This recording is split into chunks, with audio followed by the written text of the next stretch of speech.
Good afternoon everyone. तो chapter चल रहा है हमारा अपील्स एंड रिवीजन का। लास्ट क्लास में सेक्शन 107 हमने कंप्लीट किया है। 107 जो सेक्शन है वो है अपील टू एपेलेट अथॉरिटी। ठीक है जी। और एपेलेट अथॉरिटी को कौन अपील कर सकता है? एग्रीव्ड पर्सन भी कर सकता है, और डिपार्टमेंट की तरफ से कमिश्नर किसी भी सबऑर्डिनेट ऑफिसर को ऑर्डर दे सकता है कि वो अपील करे एपेलेट अथॉरिटी के पास। ठीक है जी। अपील कितने टाइम में करनी है? असेसी अग्रीव्ड पर्सन जाएगा तो 3 मंथ्स प्लस 1 मंथ का एक्सटेंशन मिल सकता है। डिपार्टमेंट जाएगा तो 6 मंथ्स प्लस 1 मंथ का एक्सटेंशन मिल सकता है। फॉर्म्स आपको दे रखे थे। एपीएल 1 में अग्रीव्ड पर्सन जाएगा, एपीएल 3 में डिपार्टमेंट जाएगा। 7 डेज अपील फाइल होने के 7 डेज में आपको फाइल करना होता है certified copy of the order जिसके अगेंस्ट आप अपील कर रहे हो। 7 डेज में आप अगर फाइल नहीं कर पाते हो तो डेट ऑफ फाइलिंग अपील मानी जाएगी, date of submission of certified copy. और अगर 7 डेज में आप फाइल कर देते हो तो डेट ऑफ फाइलिंग अपील मानी जाएगी, date of appeal, that is APL 01। ठीक है। फिर आपको अथॉरिटी बता रखी थी, कौन सी अथॉरिटी के पास अप्लाई करना है आपको। फिर डिपार्टमेंटल अपील था, फिर प्रोसीजर था। प्रोसीजर में एक चीज इंपॉर्टेंट है कि 3 टाइम से ज्यादा एडजर्नमेंट पॉसिबल नहीं है, और 1 साल में केस को निपटाना है जहां तक पॉसिबल हो। फाइनल जो ऑर्डर निकलेगा वो ऑर्डर बड़ा होता है तो उसकी एक समरी पोर्टल पे अपलोड कर दी जाती है एपीएल 04 में, जिसमें फाइनल अमाउंट ऑफ डिमांड बता दिया जाता है। मोस्ट इंपॉर्टेंट पार्ट है इस चैप्टर का, दैट इज प्री डिपॉजिट। तो जब आप एपेलेट अथॉरिटी को अपील करते हो, डिपार्टमेंट अपील के केस में कोई प्री डिपॉजिट नहीं देना। जब एग्रीव्ड पर्सन अपील करता है तो उसे प्री डिपॉजिट देना होगा कितना? देखो, जो वो एडमिट कर रहा है वो तो पूरा पे करना पड़ेगा 100%, और जिस अमाउंट पे डिस्प्यूट है उस अमाउंट का 10% उसे पे करना पड़ेगा, पर वो मैक्सिमम 25 करोड़ सी होगा, उससे ज्यादा नहीं हो सकता। इस केस में जो बैलेंस अमाउंट की रिकवरी प्रोसीडिंग्स है उनको स्टे कर दिया जाता है, और अगर नेक्स्ट अथॉरिटी अग्रीव्ड पर्सन के फेवर में डिसीजन देती है तो जितना प्री डिपॉजिट हमने पे किया था वो प्री डिपॉजिट हमें मिलेगा रिफंड अलोंग विद इंटरेस्ट, जो कि पूरा रहेगा। इंटरेस्ट कहाँ से स्टार्ट होता है और कहाँ खत्म होता है? डेट ऑफ पेमेंट से लेके डेट ऑफ रिफंड तक का इंटरेस्ट आपको मिलेगा at the rate of 6%। Clear?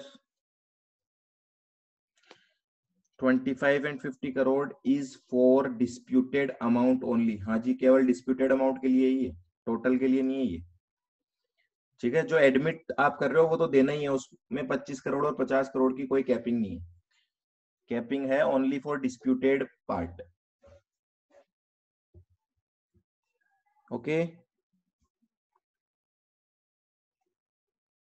IGST में डबल हो जाएगा, हाँ जी बिल्कुल।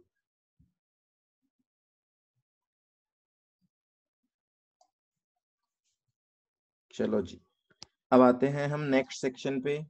नेक्स्ट सेक्शन है हमारा सेक्शन नंबर 108 रिवीजन। हाँ जी बोलो, कोई डाउट है आपको?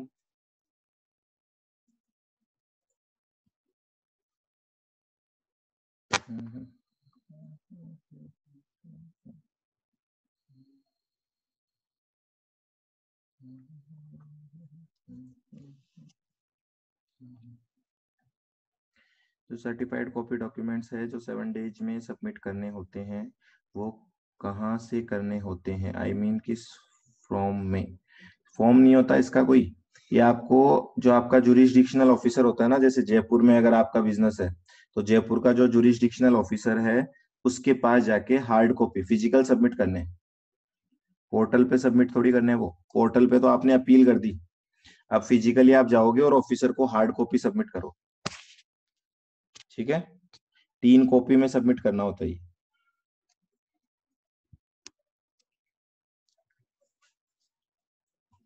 चले आगे। देखो, रिवीजन की बात कर रहे हैं। मैं ऑलरेडी आपको बता चुका हूं कंसेप्ट। रिवीजन कौन कर सकता है, किस केस में कर सकता है? याद है आपको? चार्ट में मैंने आपको पूरा बताया है, वापस से शॉर्ट में रिवाइज करवा रहा हूं एक बार। कमिश्नर कमिश्नर को क्या लगा था कि जो उसके सबऑर्डिनेट ऑफिसर ने ऑर्डर इन ओरिजिनल दिया है, क्या बोलते हैं उसको हम, ऑर्डर इन ओरिजिनल जो पास किया है, किसने पास किया है, jurisdictional commissioner, sorry joint commissioner ने पास किया होगा, एसीडीसी ने पास किया होगा, या सुपर इंटेंडेंट ने पास किया होगा। इन डिसीजन को कमिश्नर क्या करता है, इन डिसीजन का सबसे पहले तो कमिश्नर रिव्यू करता है ना। रिव्यू करने पे अगर उसे लगता है इसमें कोई गड़बड़ है तो वो अपील कर सकता है, मतलब वो अपने सबॉर्डिनेट ऑफिसर को बोलेगा और जाके अपील हो जाएगी। तो ये एक रूट तो बनता है अपील का। ये अपील कितने टाइम में की जा सकती है, विद इन 6 मंथ्स। ठीक है जी, एक्सटेंशन है 1 महीने की वो अलग बात है। रिव्यू के बाद 6 महीने के बाद, मान लेते हैं 6 महीने पूरे हो गए, अब बात आती है यहाँ पे रिवीजन की। तो फर्स्ट 6 मंथ्स में revision is not allowed, but 6 महीने के बाद अगर कमिश्नर को लगता है कि इस ऑर्डर में कुछ ना कुछ गड़बड़ थी तो वो रिवीजन के लिए ऑर्डर को ले सकता है। खुद अब उसको खुद को लगता है तो भी रिवीजन के लिए लिया जा सकता है, या डिपार्टमेंट के किसी अदर ऑफिसर को लगता है, वो कमिश्नर को इन्फॉर्म करता है तो भी रिवीजन किया जा सकता है। ठीक है, रिवीजन कब से कब किया जा सकता है, 6 महीने के बाद और maximum up to 3 years। This is the time for revision. Okay,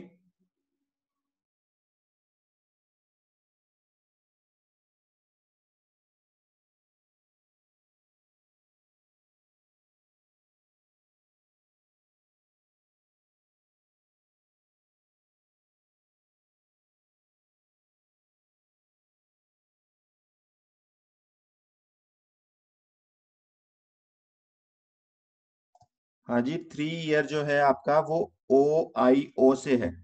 ठीक है, 3 साल का जो टाइम है वो ओ आई ओ से स्टार्ट होता है। 6 महीने भी वहीं से गिनने हैं, 3 साल भी वहीं से गिनने हैं। अब दूसरी बात नेक्स्ट इंपॉर्टेंट पॉइंट है यहाँ पे, मान लेते हैं कि कमिश्नर ने रिव्यू किया या फिर असेसी चला गया था अपील्स में, तो आपका जो ओरिजिनल ऑर्डर था, ऑर्डर इन ओरिजिनल था, इसके खिलाफ क्या हो चुकी है, अपील हो चुकी है। ठीक है, अपील किसके पास हुई होगी, एपेलेट अथॉरिटी के पास अपील हुई होगी। एपेलेट अथॉरिटी ने ऑर्डर दिया और ठीक है, एपेलेट अथॉरिटी का ऑर्डर आ गया। ऑर्डर आने के बाद कमिश्नर को लग रहा है कि इस ऑर्डर में कुछ गड़बड़ हो सकती है। अब बात आती है, क्या इस ऑर्डर का रिवीजन कर सकता है क्या commissioner, can this order be revised by commissioner, that is revisional authority, answer is no. ठीक है ना, बात आती है कि अपनी औकात में रहो। तो कमिश्नर की इतनी ज्यादा बड़ी पोस्ट नहीं है कि वो appellate authority, tribunal, high Court, Supreme court के ऑर्डर को चैलेंज कर पाए। ठीक है, तो समझ जाना, रिवीजन का रास्ता तभी खुला होता है जब आपका मैटर अपील्स में नहीं गया हो। अगर मैटर अपील्स में चला गया तो रिवीजन का फंडा खत्म। Clear, revision can only be possible if the matter is not a subject matter of appeal. Appeal में चला गया मींस मैटर खत्म। चलो जी, दूसरी बात, हो सकता है ऑर्डर इन ओरिजिनल आया था और इसमें दो बातें कही गई थी। क्या दो बातें कही गई थी, इसमें एक तो बोला गया था कि टैक्स रेट होगी 12%, ठीक है, और एक इसमें बोला गया था आईटीसी हो जाएगा अलाउ। मतलब दो चीजों पे इशू हुआ था, और ऑर्डर इन ओरिजिनल में असेसी के फेवर में दो डिसीजन आए थे। एक असेसी के अगेंस्ट मान लो, चलो असेसी के फेवर में बोलो या अगेंस्ट बोलो, कैसे भी बोलो कोई फर्क नहीं पड़ता, दो डिसीजन आए। 12% की रेट फाइनल की गई और आईटीसी का अमाउंट बोला गया कि एलिजिबल है, और इसके खिलाफ हो गई अपील। ठीक है जी, अपील क्या हुई, अपील करते वक्त केवल और केवल एक ही मुद्दा उठाया गया, क्या, 12% वाला। केवल एक ही पॉइंट अपील में गया है, 12% वाला। अपील की गई है कि 12% की रेट जो है इससे हम एग्री नहीं करते। ठीक है जी, अपील का ऑर्डर आ गया, जो भी ऑर्डर आया वो कोई इशू नहीं है। अब ऑर्डर आने के बाद कमिश्नर को ऐसा लगता है कि जो ये आईटीसी एलिजिबल किया गया है, ये किसके फेवर में गया है डिसीजन, टैक्सेबल पर्सन के फेवर में गया है डिसीजन। ठीक है, इस डिसीजन से कमिश्नर को लगता है कि कहीं ना कहीं इसमें कोई इलीगल डिसीजन है, ठीक है, या फिर प्रॉपर्टी नहीं है डिसीजन में, क्या इस आईटीसी वाले पॉइंट का रिवीजन होना चाहिए या नहीं होना चाहिए? सोचो, और फिर हम प्रोविजन की बात करेंगे कि ऐसा क्या अलाउ कर रखा है या नहीं कर रखा है। आपको क्या लगता है, क्या इसका होना चाहिए या नहीं होना चाहिए? अपील कर सकता है, हाँ जी, अपील तो कर ही सकते हैं। अपील इस, देखो, अपील एक रूट है जिससे हम किसी भी ऑर्डर के खिलाफ अपनी डिससेटिस्फेक्शन शो कर सकते हैं। दूसरा एक रिवीजन पावर है, रिवीजन जो पावर है वो डिपार्टमेंट के खुद के ऑफिसर के पास है। अपील का जो पावर है, अपील में जो ऑर्डर पास होगा वो कोई इंडिपेंडेंट अथॉरिटी करेगी, है ना। तो दोनों को अलग अलग है, मिक्स मत करना कभी। बस आपको समझना है कि रिवीजन का पावर कब स्टार्ट हो रहा है। तो यहाँ पे जो लॉ में लिखा गया है वो बोला गया है, अगर कोई पॉइंट अपील में डिसाइड नहीं होता है तो उस पॉइंट का रिवीजन अलाउड होगा, उस पॉइंट को रिवीजन में लिया जा सकता है। तो अगर आपके दो इश्यू थे और अपील में केवल एक ही इश्यू गया है, तो जो पेंडिंग इश्यू है उसको रिवीजन में टैकल किया जा सकता है। क्लियर? दो बातें क्लियर हो गई आपको। पहला, रिवीजन हमेशा अपील का टाइम खत्म होने के बाद होगा। दूसरा, रिवीजन में उन ऑर्डर्स को रिवाइज नहीं किया जा सकता जिनके ऊपर किसी भी अपील्स में डिसीजन आ चुका हो या अपील में वो केस पेंडिंग हो। लेकिन अगर कोई पॉइंट अपील्स में टच नहीं हुआ है तो उस पॉइंट को रिवीजन में लिया जा सकता है। क्लियर है क्या बात? बोलो बच्चा बोलो, यहां तक क्लियर है क्या आपको? चलो, अब एक मैं पॉइंट लिख रहा हूं, उसमें क्या एक इश्यू आता है वो समझना। ये वाला, ये लास्ट वाला ही केस की बात कर रहा हूँ। सपोज यहाँ पे ऑर्डर इन ओरिजिनल था, इसके खिलाफ चले गए डबल ए में, डबल ए से चले गए जीएसटी 80 में, ठीक है जी, जीएसटी 80 से चले गए हाई कोर्ट में, हाई कोर्ट से चले गए सुप्रीम कोर्ट में। सुप्रीम कोर्ट का जो डिसीजन आया उसमें पता लगा एक पॉइंट टच हुआ है, रेट वाला पॉइंट तो टच हो चुका है, इसके ऊपर डिसीजन आ चुका है, पर जो आईटीसी वाला पॉइंट है उसके ऊपर कोई डिसीजन नहीं है, उसके ऊपर कोई भी डिस्कशन नहीं हुआ है। तो आंसर फटाफट से दोबारा बताओ, क्या इस आईटीसी वाले पॉइंट को रिवीजन में लिया जा सकता है क्या? कम ऑन, फास्ट, हाँ या ना?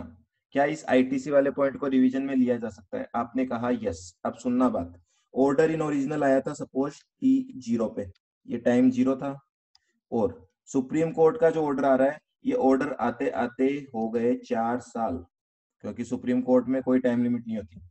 तो समझना बात को, ऑर्डर इन ओरिजिनल से 4 साल बीत चुके हैं, जबकि आपने रिवीजन का टाइमिंग कितना लिख रखा है? 3 इयर्स। अब मुझे बताओ, अगर इस ऑर्डर को रिवीजन में लेना है, इज इट पॉसिबल? जो टाइम लिमिट हमने पढ़ी है उसके अकॉर्डिंग क्या ये पॉसिबल है? नहीं पॉसिबल है, इसीलिए यहाँ पे एक नई टाइम लिमिट देना जरूरी है। समझ रहे हो बात को? तो अगर ये वाली सिचुएशन अराइज होती है कि एक ऐसे ऑर्डर का रिवीजन हो रहा है जो कि अपील्स में जा चुका है, तो उस केस में बोला जाता है कि जो फाइनल डिसीजन आया है वहां से 1 साल का टाइम और मिल जाएगा। तो ऐसी सिचुएशन में दो टाइम लिमिट हो जाती है। कौन कौन सी दो टाइम लिमिट? एक तो 3 साल वाली टाइम लिमिट है, वो तो रहेगी रहेगी, और साथ में एक फाइनल ऑर्डर से 1 साल, विच एवर इज लेटर। अब मुझे बताओ, अगर ये प्रोविजन है लॉ में तो क्या अब रिवीजन किया जा सकता है क्या? किया जा सकता है, बिल्कुल। चलो जी, दूसरा मैं बोलता हूं, मान लो यहाँ पे 1.5 साल खत्म हुए, अब बताओ मुझे कहां तक रिवीजन पॉसिबल है? सुप्रीम कोर्ट का ऑर्डर आ गया और 1.5 साल खत्म हो गए यहाँ पे। अब मुझे बताओ रिवीजन कहां तक पॉसिबल है? 2.5 साल तक रिवीजन किया जा सकता है या 3 साल तक? 3 साल, ठीक है। तो ध्यान रखना, विच एवरेज लेटर की बात कर रहा हूँ। जो 3 साल का पीरियड है वो तो रहेगा ही रहेगा, उसको कभी भी कम नहीं किया जाएगा। हो सकता है उससे पीरियड आगे चला जाए, रीजन क्या है कि आपका जो ऑर्डर आया है अपील्स में वो थोड़ा सा लेट आया। क्लियर है यहाँ तक बात? ठीक है, ओके।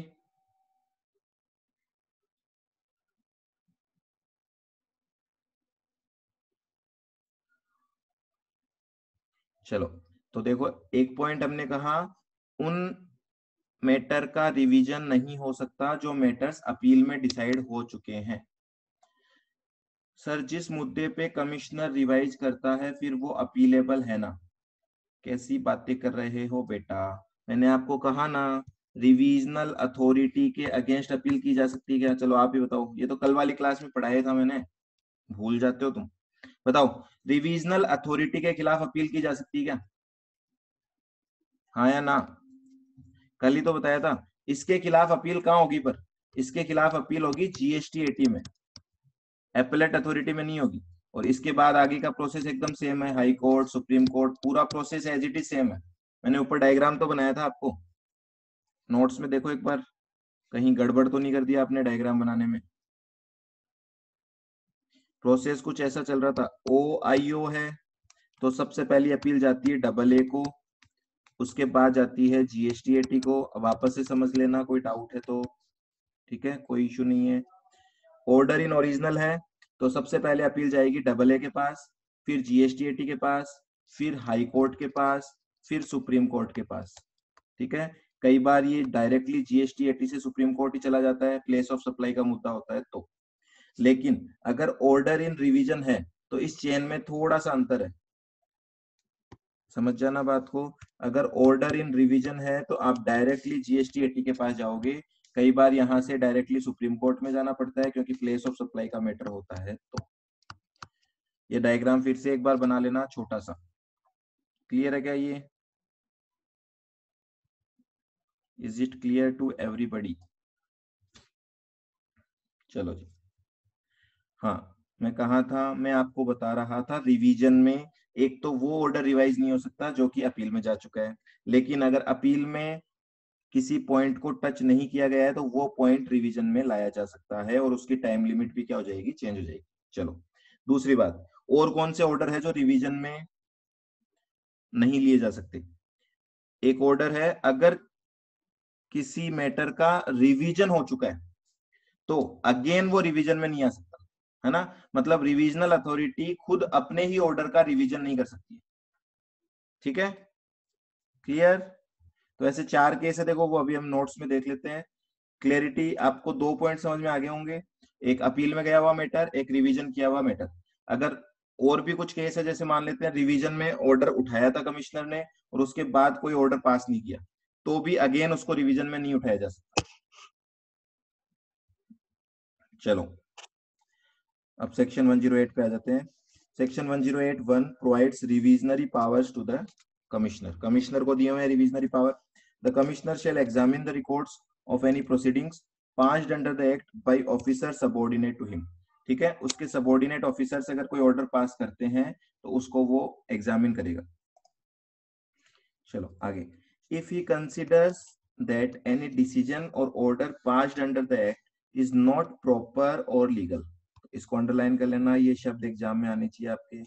अगर सबऑर्डिनेट ऑफिसर का जो ऑर्डर है, वो अगर कमिश्नर को ये लगता है कि वो ऑर्डर प्रॉपर नहीं है या फिर लीगल नहीं है, तो ऐसे केस में वो क्या कर सकता है?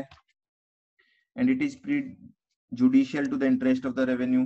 हाँ जी, then he can stay the operation of such decision. जो ऑर्डर पास हुआ है वो बोलेगा इसको स्टे ऑर्डर ला दो इसके ऊपर, कि इसका कोई भी डिसीजन लागू नहीं होना चाहिए। अब उस ऑर्डर को किया जाएगा revise. It is further provided that commissioner can, after giving the person an opportunity of being heard and after making such further inquiry, can pass such order as it thinks just and proper। तो वो अपनी पूरी inquiry करेगा और उसके बाद order pass कर देगा जो उसको ठीक लगता है। ठीक है जी। इट इज फर्दर प्रोवाइडेड, ये हो गया, if revisional authority decides to pass an order against the person. ये ध्यान रखना, अगर कोई भी ऑर्डर असेसी के अगेंस्ट में पास करना होगा तो उससे पहले, पास करने से पहले असेसी को क्या दिया जाएगा? एक अपॉर्चुनिटी ऑफ बीइंग हर्ड दिया जाएगा और एक नोटिस भेजा जाएगा। नोटिस का फॉर्म होगा RVN01। ठीक है, okay ji. RA shall issue a summary in APL 04। ये आपको पता ही है कि जो भी फाइनल डिमांड बनती है उस फाइनल डिमांड का एक समरी इशू कर दी जाती है APL 04 में। नेक्स्ट आ जाते हैं, ये क्वेश्चन है एग्जाम के लिए इंपॉर्टेंट है, इसको अच्छे से याद कर लेना क्वेश्चन की फॉर्म में। RA shall not exercise any power under section 1081 if 4 case है जब आप रिवीजन नहीं कर सकते हो, 4 केस में रिवीजन अलाउड नहीं होगा। ऐसे कौन कौन से 4 केस है देखो। पहला, order has been subject to an appeal. अब आपको क्लियरिटी होगी ये पॉइंट्स पढ़ने में। अगर कोई भी मैटर अपील में गया है, भूल जाओ उसका revision. Period specified under section 1702 that is 6 months has not yet expired, 6 महीने कंप्लीट नहीं हुए हैं तो आप रिवीजन नहीं कर सकते। और more than 3 years have expired, 3 साल से ज्यादा हो चुके हैं तो भी रिवीजन नहीं कर सकते। ठीक है। Order has already been taken for revision under this section, अगर ऑलरेडी एक बार रिवीजन में केस चला गया था, भले ही रिवीजन हुआ हो या नहीं हुआ, रिवीजन में केस चला गया था तो दोबारा वो केस रिवीजन में नहीं आएगा। और लास्ट बोल रहा है the order has been passed in exercise of powers under section, इसका मतलब कि रिवीजन ऑर्डर पास हो गया था। थर्ड और फोर्थ पॉइंट में आपको एक जैसा लग रहा होगा पढ़ने से, समझना दोनों चीजों को। यहाँ बोल रहे थे रिवीजन स्टार्ट कर दिया था पर ऑर्डर पास नहीं किया था, ठीक है ना, ऑफिसर को लगा होगा कि रिवीजन की जरूरत नहीं है, पर यहाँ रिवीजन ऑर्डर पास हो गया था। दोनों ही केस में अगेन रिवीजन नहीं हो सकता है। तो नीचे लिखा हुआ है therefore the commissioner cannot take the order again for revision। Clear. Exception क्या दे रखा है वो अभी जो मैंने आपको बताया था, 1 year वाला और 3 year whichever is later। एक बार थम्स अप दे दो। क्लियर है क्या सेक्शन 108? रिवीजन का पावर इतना ही है, इतना ही आपको समझना है।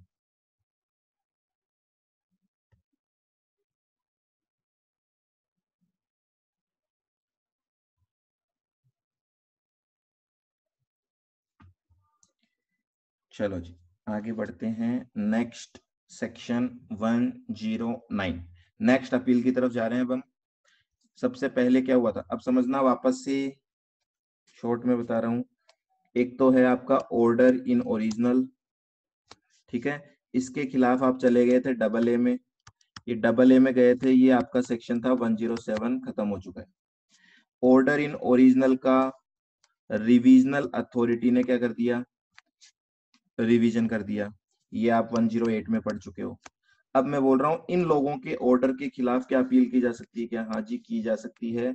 इनके खिलाफ जो अपील होगी वो अपील जाएगी किसके पास? वो अपील जाएगी GSTAT के पास। अब तो सबको क्लियर है ये वाला पॉइंट। और ये अपील कौन से सेक्शन में जाती है? सेक्शन 112। क्लियर। 107 में एपेलेट अथॉरिटी, 108 में रिवीजन अथॉरिटी, 112 में GSTAT के पास हम अपील करेंगे। चलो जी अब आ जाते हैं पहले 112 से पहले 109 नंबर सेक्शन क्या बोल रहा है? जो GSTAT बनाई जाएगी उसका कॉन्स्टिट्यूशन कैसा होगा, उसमें बेंचेज कैसी होती है? तो कुछ इसके बारे में मैं ऑलरेडी आपको बता चुका हूं। सर रिवीजन ऑर्डर से 6 महीने लेने हैं ना, टाइम आपको बताया था मैंने, 6 महीने नहीं थे। असेसी जा रहा है तो 3 मंथ्स प्लस 3 मंथ्स होता है, डिपार्टमेंट जाता है तो 6 मंथ्स प्लस 3 मंथ्स होता है। ठीक है, ये टाइम लिमिट लिखाई थी शायद मैंने ऊपर। चलो जी कोई बात नहीं। हाँ जी आ जाओ। देखो लिखा हुआ है the law envisages constitution of a 2 tier tribunal. तो ट्रिब्यूनल 2 लेवल पे बनेगी, मैंने आपको समझाया था। एक नेशनल बेंच बनेगी जो कि कहाँ पे सिचुएटेड होगी, जल्दी से बोलो। नेशनल बेंच कहाँ पे सिचुएटेड होगी? Delhi, very good. National bench Delhi में होगी और इसकी जो ब्रांचेज होगी उसको बोला जाएगा रीजनल बेंच। तो ये क्या है? This is branches of national bench. National bench की ब्रांचेज कहाँ कहाँ बनाई जाएगी वो डिपेंड करेगा गवर्नमेंट के ऊपर। ठीक है, कौन कौन से स्टेट में, जरूरी नहीं है सब स्टेट्स में बनाई जाएगी, सब स्टेट्स में बनाना जरूरी थोड़ी होता है ब्रांच। ठीक है, नेशनल बेंच की ब्रांचेज है ये, स्टेट लेवल पे नहीं बन रही है, ये समझना इस बात को, दोनों में अंतर होता है। नेशनल बेंच का जो हेड ऑफिस है वो तो दिल्ली में होगा और उसकी जो ब्रांचेज होगी उनको बोला जाएगा रीजनल बेंचेज। उसी तरीके से स्टेट बेंच ये है आपके स्टेट लेवल पे, इसको मैं बोलूंगा ये स्टेट लेवल पे बनती है ना। तो स्टेट लेवल पे स्टेट बेंच बनेगी और स्टेट बेंच की जो ब्रांचेज होगी वो होगी एरिया बेंचेज। तो ये बोलूंगा मैं branches of state bench. For example Rajasthan में एक स्टेट बेंच बनी हुई है और राजस्थान में जयपुर में, बीकानेर में, जोधपुर में इसकी एरिया ब्रांच बेंचेज बना दी गई। क्लियर। कौन सा मैटर किसके पास जाता है ऑलरेडी बता चुका हूं, वापस से देख लो। अगर कोई भी मैटर जिसमें प्लेस ऑफ सप्लाई इंक्लूडेड है तो वो नेशनल बेंच या उसकी ब्रांचेज मतलब रीजनल बेंच के पास जाएगा, और अदर मैटर्स होंगे तो वो जाएगा स्टेट बेंच या उसकी ब्रांचेज मतलब एरिया बेंचेज के पास। ठीक है जी। नेक्स्ट, बेंच कितने मेंबर की होगी? तो बेंच होगी 3 मेंबर। 4 बेंच है आपके पास, चारों बेंच देख लो। नेशनल बेंच के नीचे क्या लिखा हुआ है? Shall be situated at new Delhi. ठीक है। नेशनल बेंच में 3 मेंबर होंगे। कौन कौन से 3 मेंबर होंगे? एक प्रेसिडेंट होगा, एक टेक्निकल मेंबर सेंटर होगा, एक टेक्निकल मेंबर स्टेट होगा। ठीक है। रीजनल बेंचेज में कौन होगा? एक जुडिशियल मेंबर, एक टेक्निकल मेंबर सेंटर, एक technical member state. State bench में सेम आंसर, एरिया बेंच में सेम आंसर। तो देखो ये तीनों आंसर तो सेम है, तो याद करने में कोई दिक्कत नहीं होनी चाहिए। केवल और केवल एक जगह पोस्ट चेंज हो रही है, वो क्या? नेशनल बेंच का जो हेड होता है उसको क्या बोला जाता है? प्रेसिडेंट। अब देखो, जो स्टेट बेंच है ना, स्टेट बेंच और एरिया बेंच, इनका जो सीनियर मोस्ट जुडिशियल मेंबर होगा उसको एक पोस्ट दे दी जाती है, उसको बोला जाता है स्टेट प्रेसिडेंट। तो अगर बोलूं, बताना मुझे, अगर मैं बोल रहा हूं प्रेसिडेंट तो क्या मतलब हुआ? प्रेसिडेंट मतलब क्या? Who is president?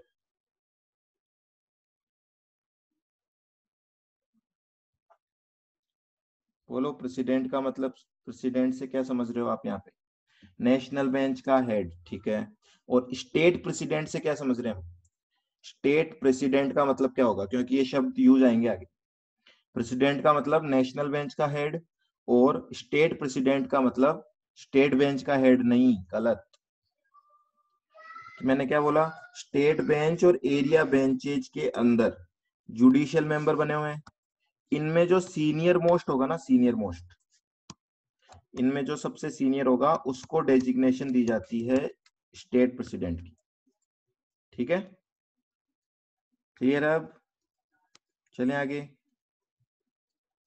तो देखो, ये प्रेसिडेंट और स्टेट प्रेसिडेंट ही डिसाइड करते हैं कि कहाँ का ब्रांचेज खोलनी है, ठीक है, कौन से मैटर किसको भेजने हैं, किसका जुरिस्डिक्शन क्या रखना है, वो सारे ये चीज डिसाइड करते हैं। हाँ जी, appeal to be heard by 3 members bench with some exception. तो ये भी एक क्वेश्चन इंपॉर्टेंट आता है आपके, कि हियरिंग जो होगी वो कितने मेंबर्स सुनेंगे? क्या तीनों मेंबर्स को हियरिंग सुननी जरूरी है क्या? क्योंकि 3 मेंबर की बेंच है, आपने पढ़ा है ऊपर। ठीक है। तो देखो, 3 मेंबर्स ही सुनेंगे जनरली, पर कुछ केस में 2 मेंबर बेंच भी वर्क कर सकती है और कुछ केस में 1 मेंबर बेंच भी वर्क कर सकती है।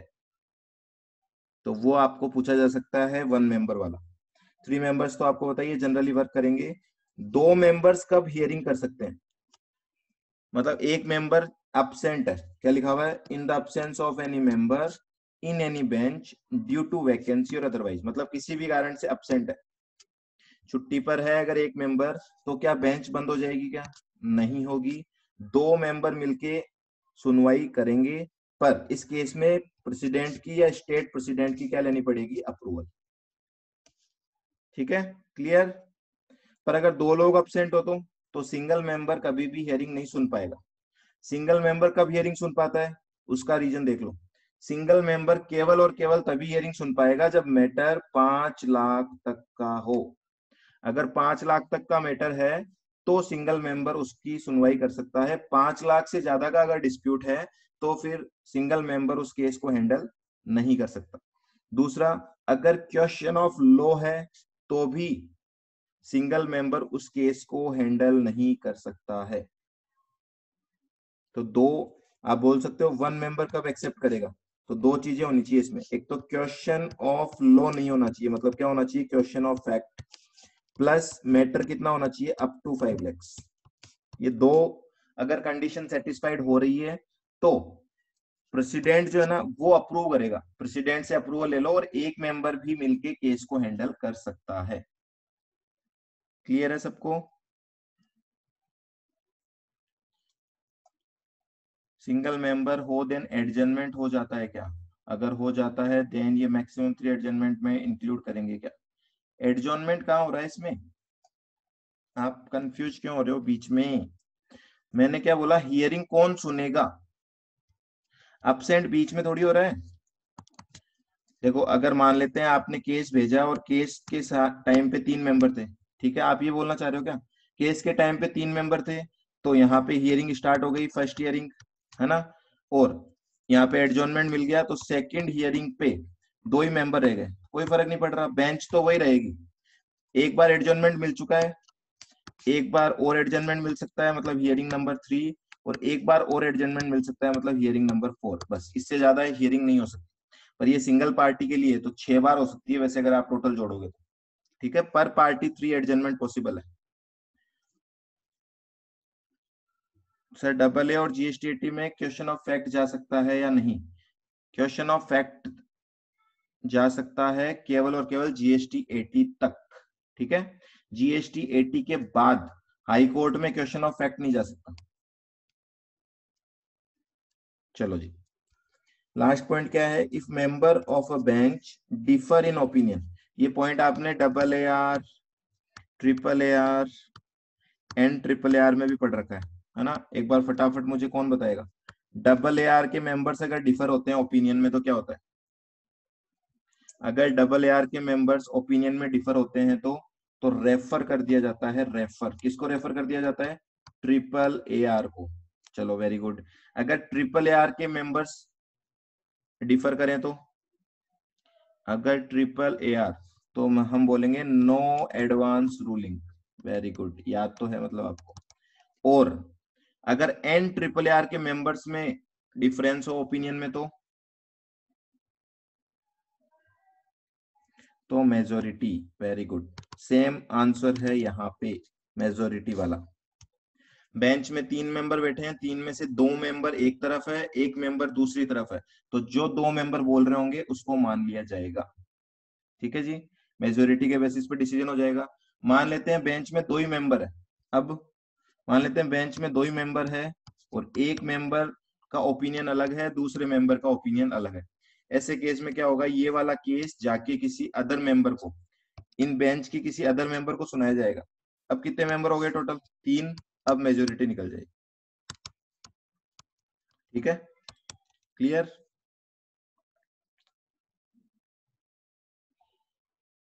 ओके जी, अब आ जाओ अपने अपील वाले पॉइंट पे।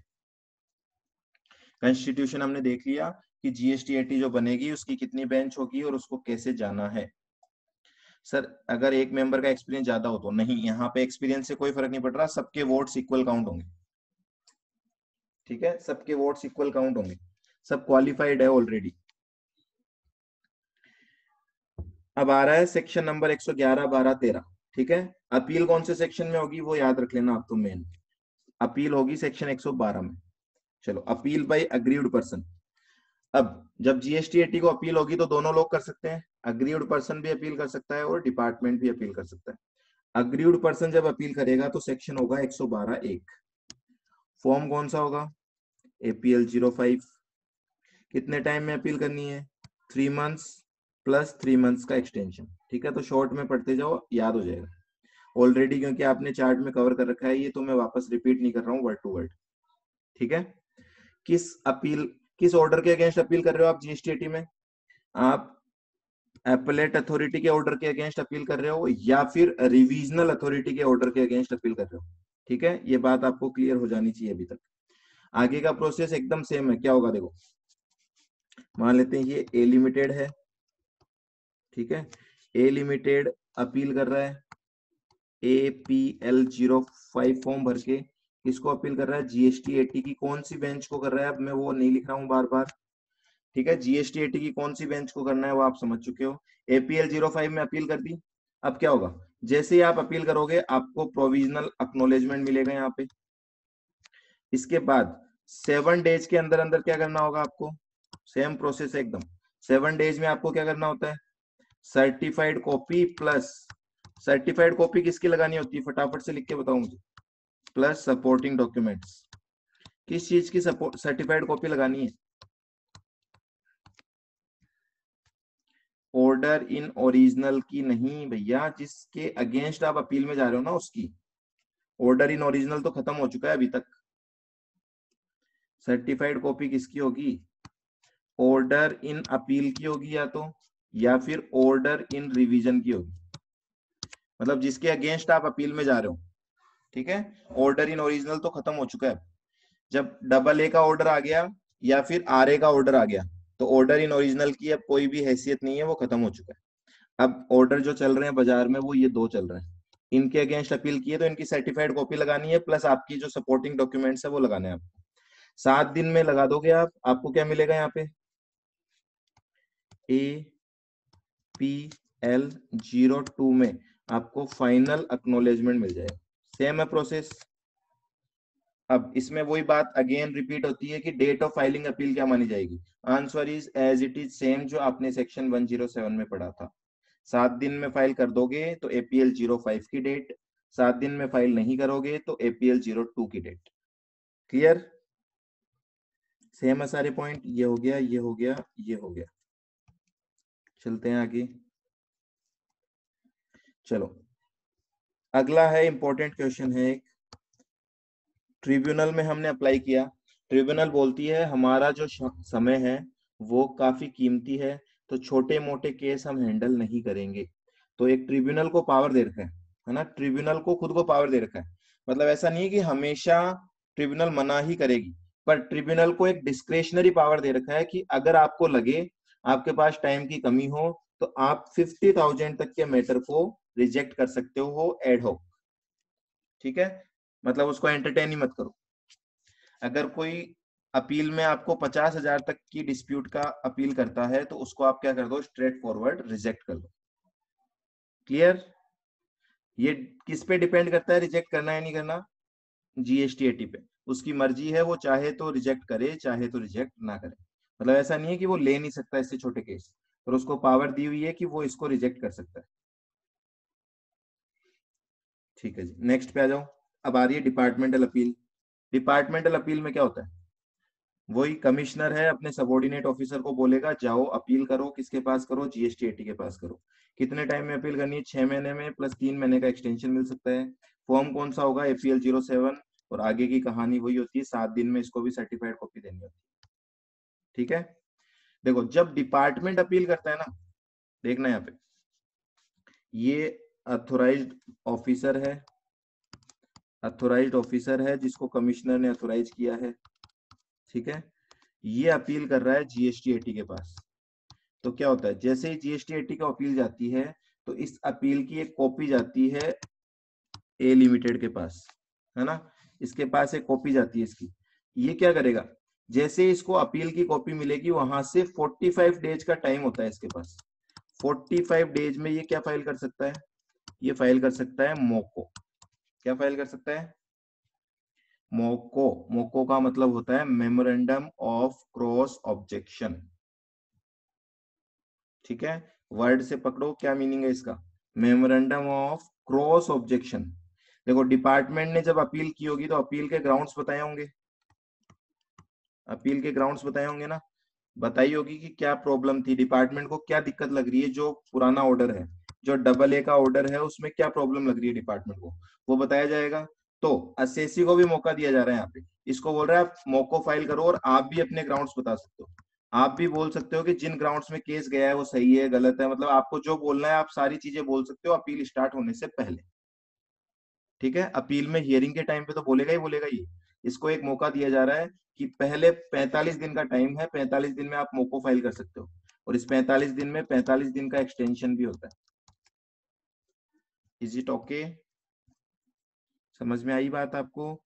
मोको का मतलब क्या होता है, तो देखो क्या लिखा हुआ है, मोको can be filed in APL06। एक तो फॉर्म दे रखा है, by the opposite party to the appeal within 45 days of receipt, है ना। और 45 डेज का इसमें एक्सटेंशन भी अलाउड किया जा रहा है। क्लियर है सबको पॉइंट यहां तक?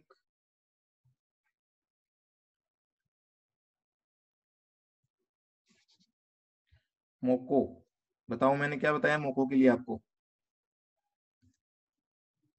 मोको का मतलब सिंपल सा है कि आप भी अगर कुछ कहना चाहते हो, आपके अगेंस्ट अपील हुई है, देखो अगर एक पार्टी अपील में जा रही है तो आपके ऊपर, हाँ जी, रिकमेंडेड नहीं मतलब ऑप्शनल है, जरूरी नहीं है मोको फाइल किया जाए।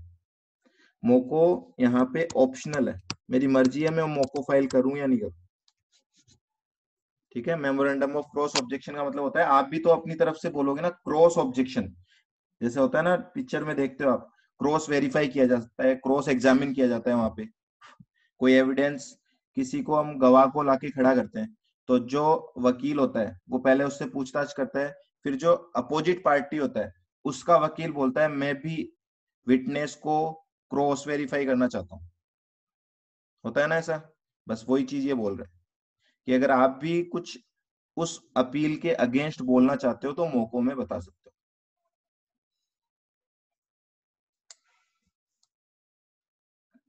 हो गया। चलो आगे। अब है प्रोसीजर। प्रोसीजर क्या है, वही है, एक तो सबको हियरिंग का मौका मिलेगा, दूसरा अगर एडजॉर्नमेंट करना पड़ा तो कर देंगे, 3 टाइम्स पर पार्टी का एडजॉर्नमेंट दिया जाएगा। ग्राउंड्स ऑफ अपील, जिस अपील में जो ग्राउंड्स लिखे हुए हैं उसके अलावा भी कोई ग्राउंड्स वहां पे पेश किए जा सकते हैं अगर जीएसटीएटी को ऐसा लगता है कि उनका ओमिशन वाज नॉट विलफुल, मतलब जानबूझ के वो पॉइंट्स नहीं छूट गए थे। ठीक है। और जहां तक पॉसिबल है डिसीजन कब तक देना है, 1 साल के अंदर अंदर देना है। डिसीजन में क्या क्या हो सकता है, अर्लियर ऑर्डर कंफर्म हो सकता है, मॉडिफाई हो सकता है, एनुअल हो सकता है, एनुअल मतलब खत्म। ठीक है। मतलब ऐसा भी हो सकता है कि 1 करोड़ की डिमांड थी तो ये भी 1 करोड़ ही लिख दे, या फिर वो ये बोल सकता है कि 60 लाख ही मानेंगे, या वो ये भी बोल सकता है कि 0, कि पुराने ऑर्डर को खत्म कर दो। मोस्ट इंपॉर्टेंट पॉइंट है रिमांड द केस बैक। मतलब मतलब डबल ए से आए थे हम, तो जीएसटीएटी के पास पावर होता है वो केस को वापस डबल ए के पास भेज सकता है। देखो ऐसा था कुछ, आपको याद आ रहा हो तो, ये था एडजुडिकेटिंग अथॉरिटी, नाम ही लिख देते हैं हम। देखो एसीडीसी का ऑर्डर था, एसीडीसी के ऑर्डर के अगेंस्ट हम चले गए थे कहाँ पे, जॉइंट कमिश्नर अपील्स के पास, है ना। तो पहला क्वेश्चन आता है क्या जॉइंट कमिश्नर अपील इस केस को रिमांड बैक कर सकता है क्या, बताओ मुझे। क्या इसके पास पावर था क्या रिमांड बैक करने का, नहीं था, no power. Joint commissioner appeal के अगेंस्ट हम चले गए जीएसटी 80 में, क्या जीएसटी 80 इस केस को रिमांड बैक कर सकता है क्या, आंसर इज यस। समझ में आ रही है बात।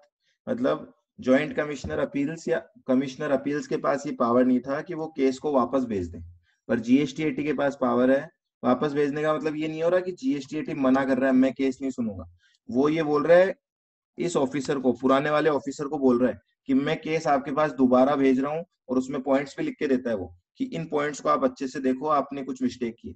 ठीक है। तो वो वापस केस चला जाएगा जॉइंट कमिश्नर अपील्स के पास। क्लियर है क्या, इज इट क्लियर। ठीक है। अगला पॉइंट आता है, अगर ट्रिब्यूनल ने जो ऑर्डर पास किया है उस ऑर्डर में कोई मिस्टेक अपेरेंट फ्रॉम रिकॉर्ड है। मिस्टेक अपेरेंट फ्रॉम रिकॉर्ड का मतलब होता है, मैंने आपको ऑलरेडी बताया था, ऐसी कोई मिस्टेक जो कोई भी देख के बता सकता है कि ये मिस्टेक है। ठीक है। हो सकता है वर्ड्स में कुछ और लिखा हुआ और नंबर्स में कुछ और लिखा हुआ, ये भी मिस्टेक हो सकती है। ठीक है। या फिर 18% की जगह केवल 8% लिखा हुआ हो तो वो भी एक मिस्टेक समझ में आती है कि 8% तो पॉसिबिलिटी है ही नहीं टैक्स रेट।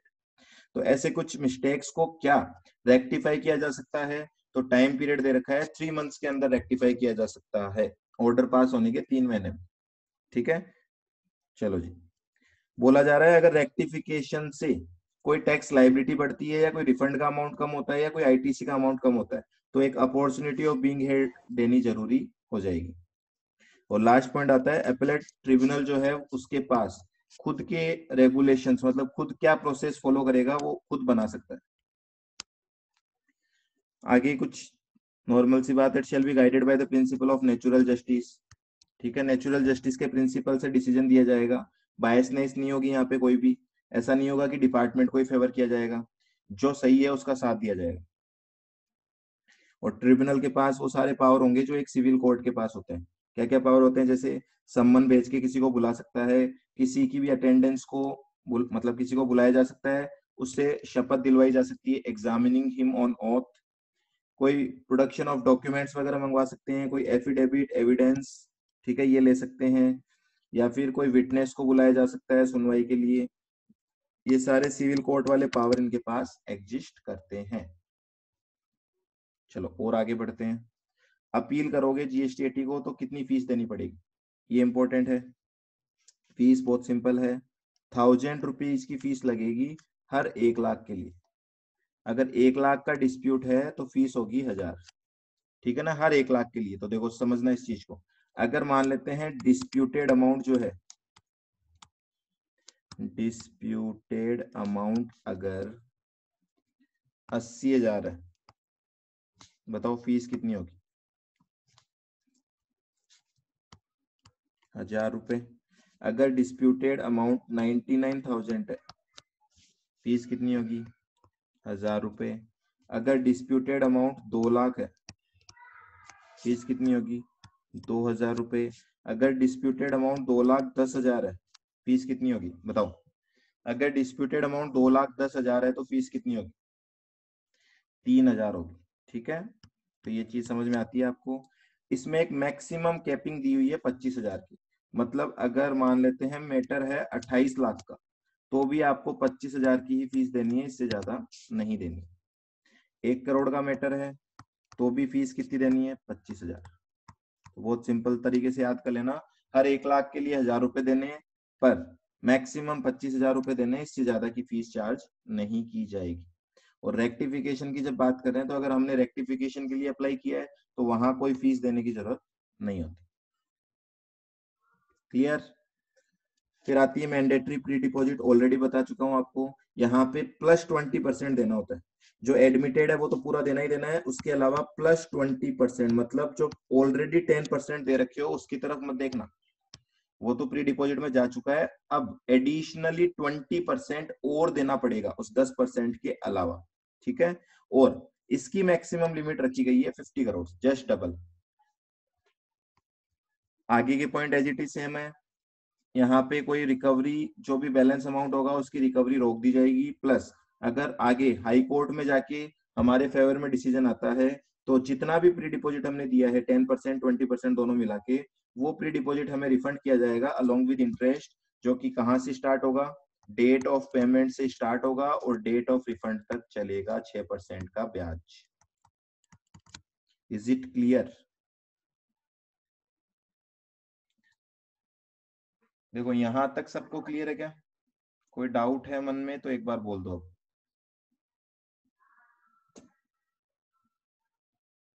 क्लियर, ठीक है, क्योंकि ऑलरेडी देखो वो एक चार्ट अगर माइंड में होगा ना, तो ये सारे प्रोविजन मस्के की तरह समझ में आएंगे। चार्ट जो है वो माइंड में होना चाहिए आपके। कोई भी पॉइंट पढ़ रहे हो, चार्ट माइंड में रखो और उसके बाद पढ़ते रहो। चलो आगे बढ़े थोड़ा सा। अब एक चीज ध्यान रखना, ये रूल 112 है, इसमें कंफ्यूज मत हो जाना, सेक्शन 112 नहीं है ये। रूल 112 इसलिए लिख रखा है क्योंकि यहाँ पे एक क्वेश्चन दे रखा है, मोस्ट इंपोर्टेंट क्वेश्चन है, एग्जाम में आया करता है ऐसा क्वेश्चन। ये क्वेश्चन क्या है, क्या हम कोई एडिशनल एविडेंस प्रेजेंट कर सकते हैं क्या। कहाँ पे, जब हम कहाँ गए थे, हम गए थे कमिश्नर अपील के पास या जॉइंट कमिश्नर अपील के पास। ठीक है, यहाँ हमारा केस चल रहा है, या फिर हमारा केस कहाँ चल रहा है, जीएसटी में। दो सेक्शन हम पढ़ चुके हैं, दोनों की बात कर रहा है ये रूल। रूल 112 दोनों पे अप्लाई हो रहा है। रूल नंबर 112 इस पे भी अप्लाई हो रहा है, और रूल नंबर 112 इस पे भी अप्लाई हो रहा है। बात ये बोली जा रही है कि आप कहाँ से स्टार्ट हुई थी आपकी गाड़ी, एडजुडिकेशन अथॉरिटी, मतलब मान लेते हैं एसीडीसी से गाड़ी स्टार्ट हुई थी। एसीडीसी के पास जब केस चल रहा था तो आपने यहाँ पे बहुत सारे सबूत पेश किए होंगे। सबूत को इंग्लिश में क्या बोलते हैं, एविडेंस। ठीक है जी। तो देखो जो एविडेंस हमने एसीडीसी के पास पेश किए थे, वो एविडेंस हम यहां भी पेश करेंगे, कोई इशू नहीं है। वो एविडेंस हम यहां भी पेश करेंगे, कोई इशू नहीं है। बात ये आती है, क्या मैं यहाँ पे कोई एडिशनल एविडेंस दे सकता हूँ क्या लाके, ऐसा कोई एविडेंस यहाँ पेश किया जा सकता है क्या, जो एविडेंस हमने एसीडीसी को तो दिखाया ही नहीं था। तो देखो यहाँ पे क्या होता है, एक तरीके से गुडविल खराब होती है ना एसीडीसी की।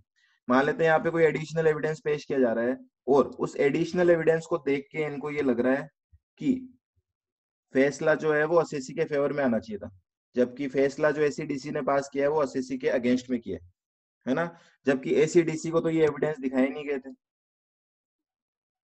Are you feeling the situation?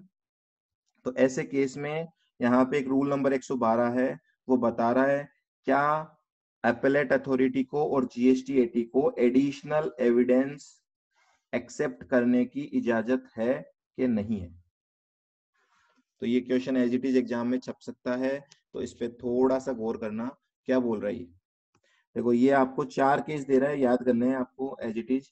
4 case में एडिशनल एविडेंस एक्सेप्ट किए जा सकते हैं। कौन कौन से 4 केस है? पहला, वेयर एडजुडिकेटिंग अथॉरिटी और the appellate authority has refused to admit evidence which ought to have been admitted। तो वो जो ए लिमिटेड है, अब समझना है यहाँ पे सिचुएशन, 2 वर्ड क्यों लिखे हुए हैं? अगर केस यहाँ चल रहा है तो हम इसकी बात कर रहे हैं, अगर केस यहाँ चल रहा है तो हम इन दोनों की बात कर रहे हैं। ठीक है, कि इनको जो एविडेंस दिखाए थे उसके बाद एक्स्ट्रा एविडेंस दिखा सकते हैं क्या? तो ए लिमिटेड बोल रहे हैं सर हमने तो एसीडीसी को एविडेंस दिखाने की पूरी कोशिश की थी, पर एसीडीसी ने वो एविडेंस एक्सेप्ट ही नहीं किया था, जो कि एविडेंस एक्सेप्ट कर लेना चाहिए था। तो फर्स्ट पॉइंट तो बोल रहा है हमने पेश किया था एविडेंस, पर एसीडीसी ने या फिर एपेलेट अथॉरिटी ने उसको कर दिया था रिजेक्ट। चलो जी, दूसरा, where appellant was prevented by sufficient proof from producing the evidence which he was called upon to produce। बोला गया है कि यहाँ पे बोल रहा हूं मैं, एसीडीसी ने, ऑफिसर जो बैठा था उसने आपको बोला था कि एक एविडेंस लेके आओ, ठीक है, स्पेसिफिक एविडेंस बोला था वो लेके आओ, पर कुछ रीजन था, उस रीजन से ए लिमिटेड वो एविडेंस पेश नहीं कर पाया था, तो उस एविडेंस को भी नेक्स्ट स्टेज पे एक्सेप्ट कर लिया जाएगा। ऐसा होता है ना, कई बार गायब हो जाता है एविडेंस, छुपा लिया जाता है, पिक्चरों में देखा है आपने, जब कोर्ट का केस चल रहा होता है तो पीछे से किडनैप कर लिया जाता है या एविडेंस छुपा दिया जाता है। ठीक है, ऐसे सिचुएशंस में तो बोला जा रहा है अगर कोई रीजन है जिसकी वजह से पेश नहीं कर पाए थे तो नेक्स्ट स्टेज पे उस एविडेंस को एक्सेप्ट कर लिया जाएगा। नेक्स्ट है, कोई भी एविडेंस आप देना चाहते थे पर नहीं दे पाए थे। बी पॉइंट तो बोल रहा था कोई एविडेंस आपसे मंगाया गया था पर आप नहीं दे पाए थे। सी पॉइंट बोल रहा है कोई भी एविडेंस आप खुद देना चाहते थे पर नहीं दे पाए थे। ठीक है, और लास्ट पॉइंट क्या बोल रहा है, where adjudicating authority or appellate authority has made the order without giving sufficient opportunity to the appellant। मतलब आपने उसको मौका ही नहीं दिया एविडेंस पेश करने के लिए। तो ऐसी 4 सिचुएशन याद रखनी है आपको कुल मिला के। कर लोगे याद? बोलो। देखो मेन जो कंटेंट है वो यही है, एपेलेट अथॉरिटी के पास जाना और जीएसटीएटी के पास जाना। अब आगे तो बहुत सिंपल है, क्योंकि हाई कोर्ट सुप्रीम कोर्ट जाते हैं तो ज्यादातर हाई कोर्ट सुप्रीम कोर्ट की ही वहां पे प्रोसेस अप्लाई होती है, जीएसटी की प्रोसेस ज्यादा अप्लाई नहीं होती। सर एक बार 2 और 3 में डिफरेंस बता दो, सुनना आप अच्छे से मैं क्या बोल रहा हूँ। बी पॉइंट जो था वो ये बोल रहा था ऑफिसर ने, ऑफिसर था, एसीडीसी था, ठीक है, ऑफिसर ने ए लिमिटेड को बोला था कि आप एविडेंस लेके आओ। ऑफिसर ने आपको बोला था एविडेंस पेश करो, पर आप एविडेंस पेश नहीं कर पाए थे किसी सफिशिएंट कोज की वजह से। ठीक है, कोई कारण था जिसकी वजह से आप नहीं दे पाए। ये तो था B number point. C number point क्या बोल रहा है कि ए लिमिटेड के पास कोई एविडेंस था, ऑफिसर ने नहीं मांगा आपकी बार, पर ए लिमिटेड के पास एक एविडेंस था जो कि किसी सफिशिएंट रीजन की वजह से वो पेश नहीं कर पाया। बस इतना सा डिफरेंस है बी और सी में। तो ये दोनों ही एविडेंस नेक्स्ट स्टेज पे एक्सेप्ट कर लिए जाएंगे एज पर रूल नंबर 112। ठीक है, चार्ट दिखाना है, this is the chart. Chart में तो कुछ था ही नहीं, चार्ट इतना सा मैंने बताया था कि नेक्स्ट स्टेज पे जाओगे तो एडिशनल एविडेंस एक्सेप्ट होंगे या नहीं होंगे। अब नेक्स्ट स्टेज किसको बोलते हैं हम? अगर एसीडीसी का ऑर्डर था तो नेक्स्ट स्टेज होगी एपेलेट अथॉरिटी, अगर एपेलेट अथॉरिटी का ऑर्डर था तो नेक्स्ट स्टेज होगी जीएसटीएटी।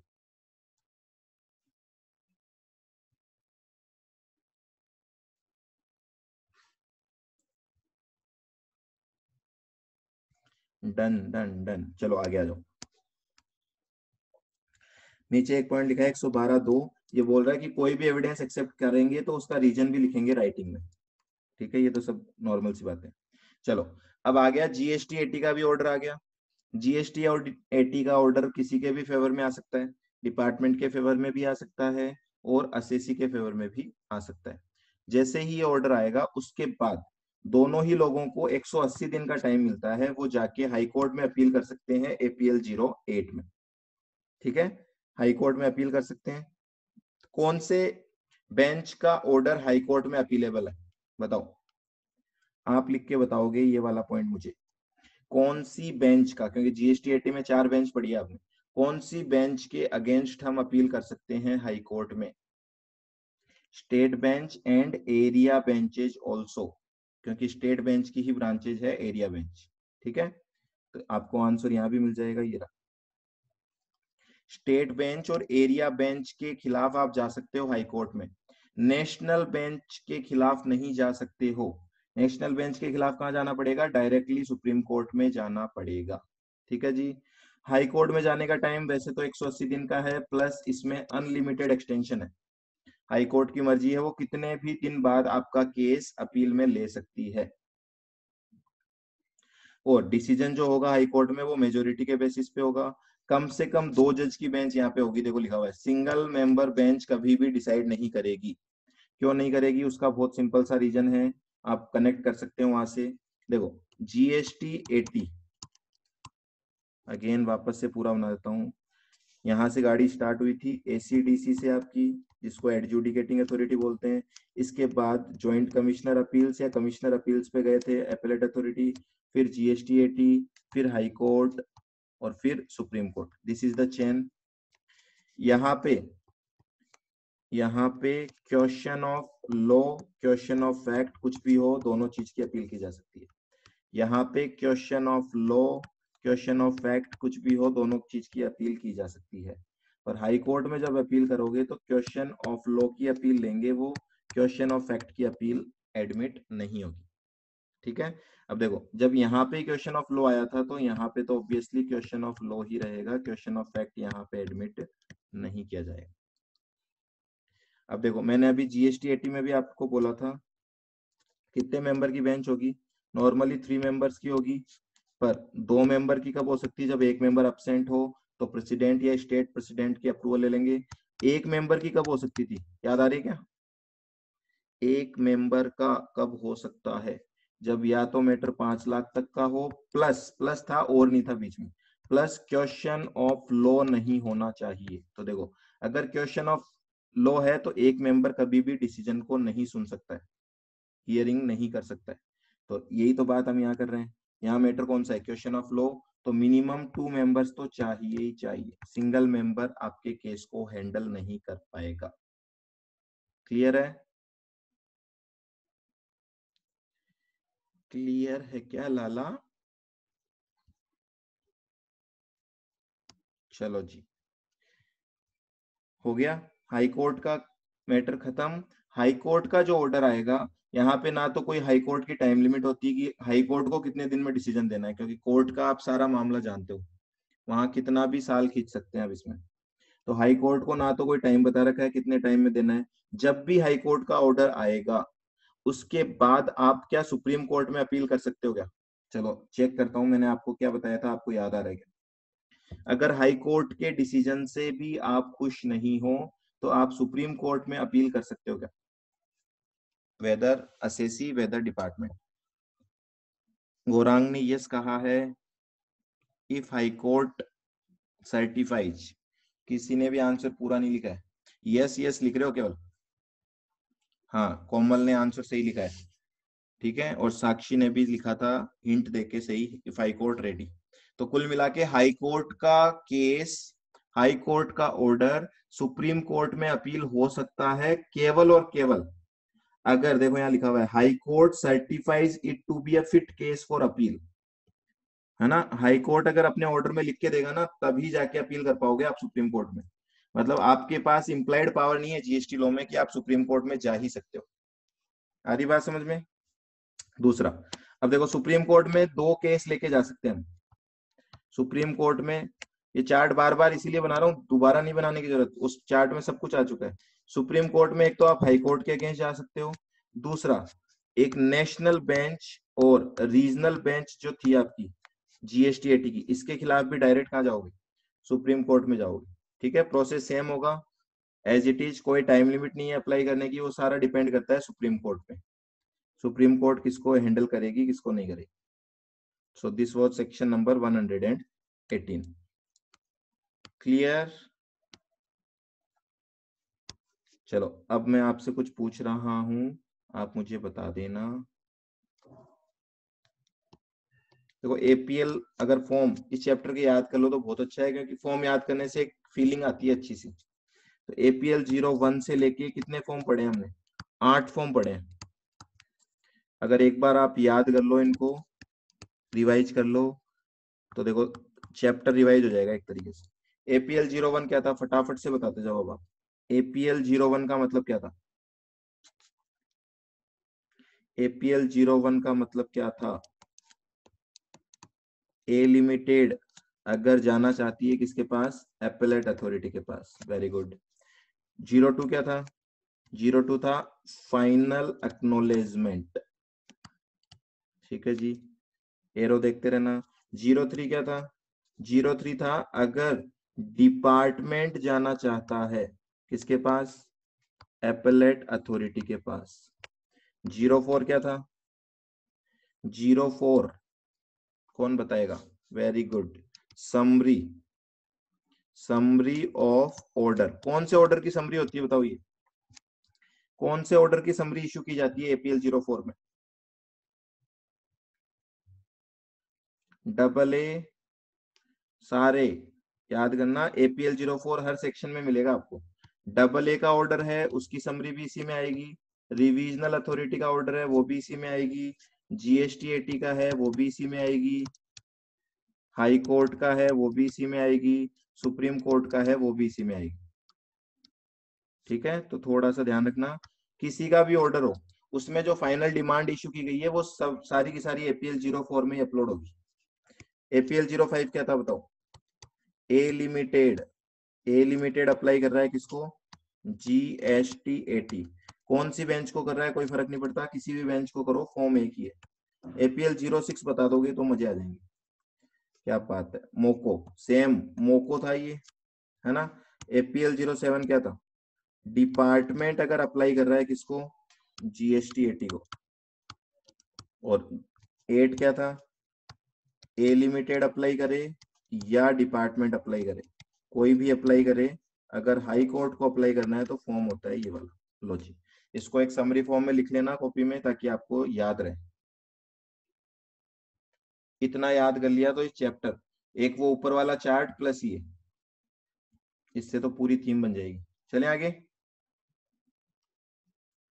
चलो अब दो छोटे छोटे से पॉइंट और आ रहे हैं, उनको और देख लो। एक आ रहा है, मैंने आपको प्री डिपॉजिट समझाया था, उस टाइम आपने एक क्वेरी की थी कि सर डबल ए के पास जाते वक्त 10% का प्री डिपॉजिट देना है और जीएसटी के पास जाते वक्त प्लस 20% का प्री डिपॉजिट देना है। अगर हाई कोर्ट में जा रहा हूं तो क्या होगा? तो ये सेक्शन नंबर 10119 क्या बोल रहा है? सेक्शन नंबर 119 क्या बोल रहा है? वो बोल रहा है अगर जीएसटी का ऑर्डर आ गया तो उसके बाद अब कोई फर्क नहीं पड़ता आप अपील में जाओ या नहीं जाओ, आपको जितना फाइनल ऑर्डर निकाला गया है वो सारा का सारा आपको पे करना पड़ेगा। उसको प्री डिपॉजिट नहीं कहा जाएगा, बस इतना सा ध्यान रखना, क्योंकि प्री डिपॉजिट पे इंटरेस्ट के लिए सेक्शन 115 लग जाता है। ठीक है,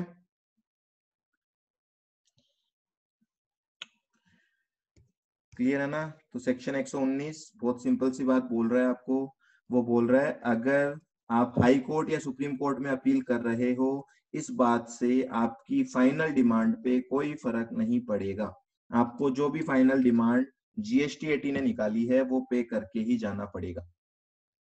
ओके, सिंपल सी बात है, बस इसे प्री डिपॉजिट नहीं कहा जाएगा टेक्निकली, वो ध्यान रखना। और लास्ट पॉइंट आता है, ये पूरा चैप्टर किन ऑर्डर्स पे काम ही नहीं करेगा, ये भी मैंने आपको स्टार्टिंग में बता दिया था। ऐसे कौन कौन से ऑर्डर्स हैं जो कि अपील किए ही नहीं जा सकते, अपील ही नहीं की जा सकती उनकी, अपील मतलब फर्स्ट अपीलेट अथॉरिटी के पास भी नहीं जा सकते हम। ऐसे कौन कौन से ऑर्डर है?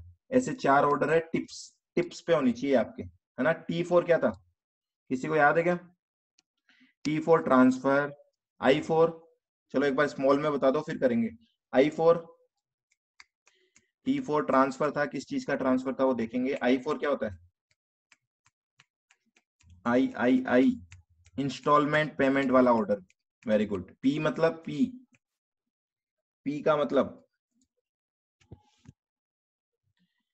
P का मतलब प्रोसिक्यूशन सैंक्शन ऑर्डर। ओके जी। S का मतलब scissor of documents accounts. Very good.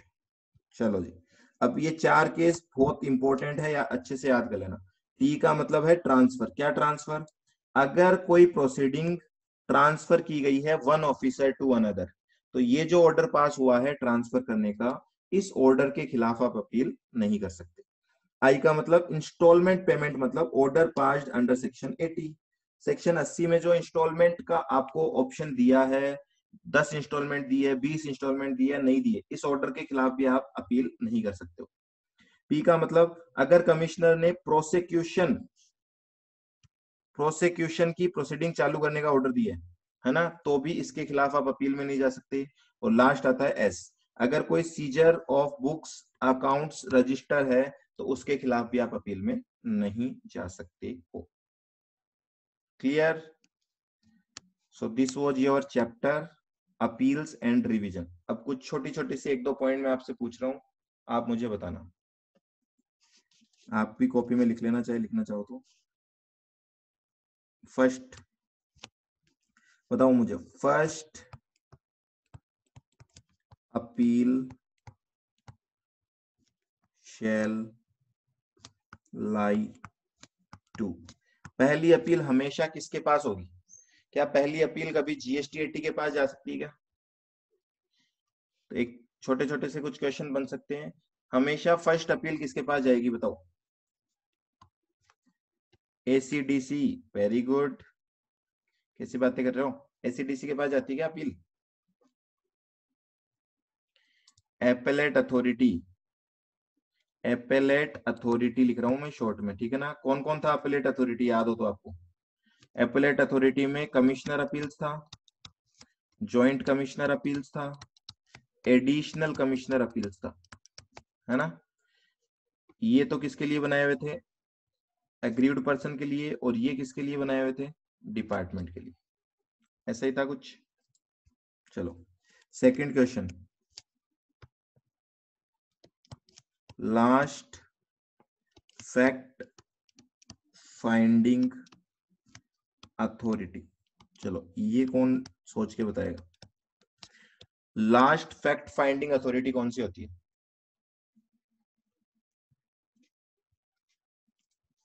क्या बात है, GST-80 होती है, ठीक है। क्योंकि इसके आगे क्वेश्चन ऑफ फैक्ट एंटरटेन नहीं किए जाते, तो हम बोलेंगे लास्ट फैक्ट फाइंडिंग अथॉरिटी जो होती है वो होती है GST-80। ठीक है, क्लियर है। चलो third point, order in original issue हुआ, इसके खिलाफ आपने अपील की AA में। AA में अपील करते वक्त आपने 15 मार्च 2019 को प्री डिपॉजिट किया। सपोज प्री डिपॉजिट किया आपने 1 करोड़ रुपए का, इसका मतलब डिस्प्यूटेड अमाउंट कितने का है बताओ? कौन बताएगा? अगर 1 करोड़ का प्री डिपॉजिट दे रहे हो तो डिस्प्यूटेड अमाउंट कितने का होगा? बोलो बोलो बोलो बोलो बोलो। How much will be the disputed amount? 10 crore. Very good, क्योंकि 10% देना होता है ना हमें यहाँ पे। चलो सॉरी, गलत ले लिया ना मैंने, थोड़ा कम करो इसको, यहाँ पे 1 करोड़ करो, क्योंकि 1 करोड़ का तो प्री डिपॉजिट देना ही नहीं है कभी। मैक्सिमम इज नहीं देना, नहीं सॉरी सॉरी सॉरी। चलो ठीक है, चले आगे। 1 करोड़ रुपए आपने यहाँ दे दिए, उसके बाद आपने अपील कर दी कहाँ पे? GST-80 पे। यहाँ पे भी क्या आपको प्री डिपॉजिट देना पड़ेगा अगेन? हाँ जी देना पड़ेगा। मान लेते हैं इस प्रोसेस में टाइम हो गया, ये 15 मार्च 2019 को किया था ना आपने, ये आपने किया है 20 दिसंबर 2019 को, ठीक है। यहाँ पे कितना प्री डिपॉजिट देना पड़ेगा बताओ? बोलो कितना प्री डिपॉजिट देना पड़ेगा? 2 करोड़।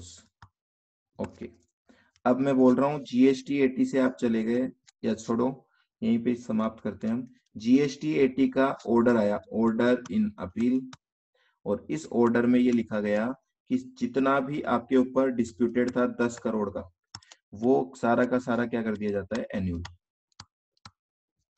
हटा दिया इसको। मतलब फाइनल डिमांड कितनी आई है आपकी? Final demand is 0। अब क्या होगा बताओ, कितने अमाउंट का रिफंड बनता है आपका? रिफंड अमाउंट कितना बनता है, जल्दी से बताओ। रिफंड अमाउंट आपका बनेगा, एक तो 3 करोड़ का बनेगा क्या? 3 करोड़ प्लस इंटरेस्ट, बस ये इंटरेस्ट आप कैलकुलेट करके अब मुझे बताओगे।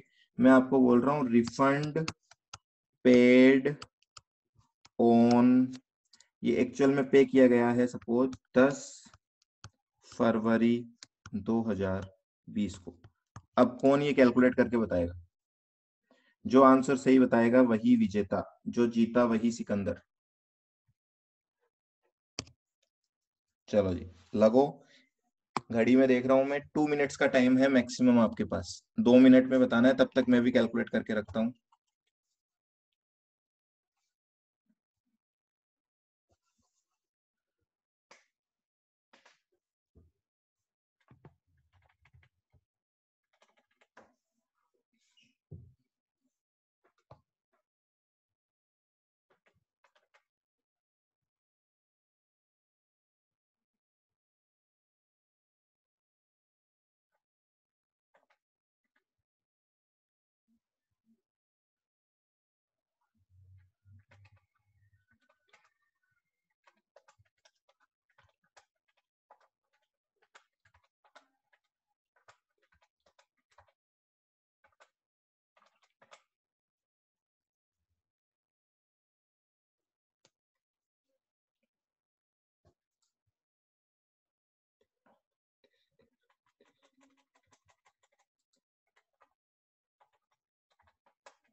हो गया क्या?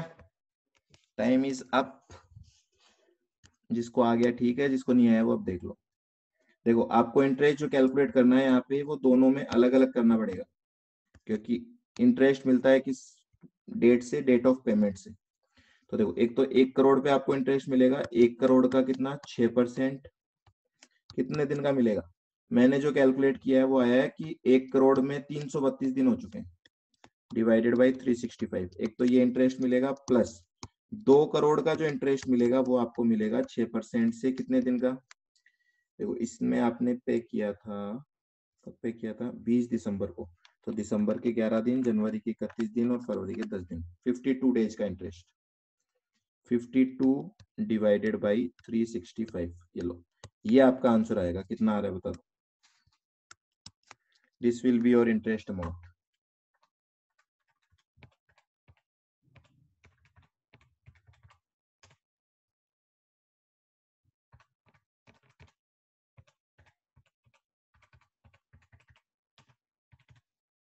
7,16,712 रुपए। 7,16,712 रुपए। तो देखो छोटी मोटी अमाउंट नहीं है, ये आपको इंटरेस्ट मिलेगा along with the refund.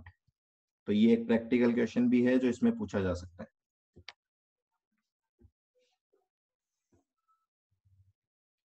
Now the chapter is over.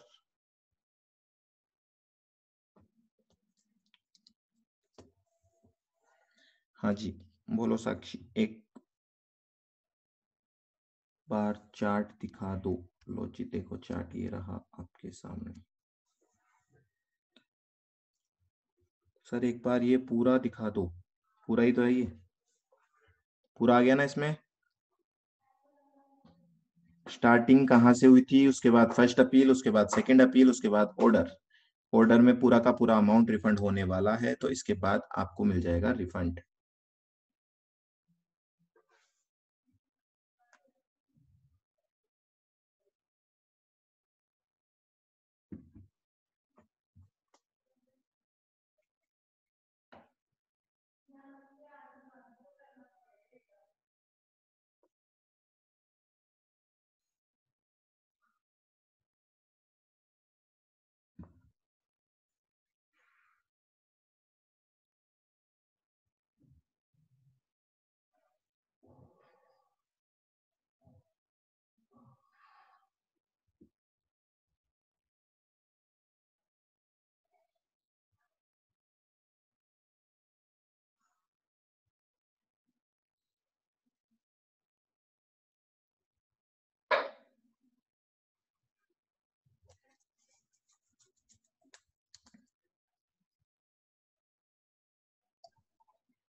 Tata, bye bye, take care.